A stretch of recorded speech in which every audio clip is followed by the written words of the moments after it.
পবিত্র নগরী মক্কায় হজ ও উমরা পালনে আসা মুসল্লিদের সুবিধার্থে কাবা শরীফের আঙিনায় তৈরি করা হয়েছে বিশ্বের সবচেয়ে বড় ছাতা। সৌদি সরকারের নির্মাণাধীন একটি ছাতার নিচে অবস্থান করতে পারবে ২,৫০০ মানুষ। আরবের তাপদাহ থেকে সুরক্ষা দিতে এই ছাতাগুলো নির্মাণের পদক্ষেপ নেওয়া হয়েছে। প্রতিটি ছাতার ওজন প্রায় ১৬ টন।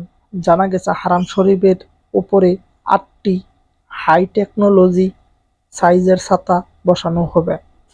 এছাড়াও হারামের উত্তর পাশে বসবে ৫৪টি ছাতা। সবকটি ছাতা মিলে প্রায় ১৯,২০০ স্কয়ার মিটার স্থান জুড়ে ছায়া দেবে। বাস করা এই ছাতাগুলোতে থাকবে বড় ঘড়ি ও এইচডি স্ক্রিন। এই স্ক্রিনে হাজিদের জন্য থাকবে দিক নির্দেশনা। ছাতাগুলো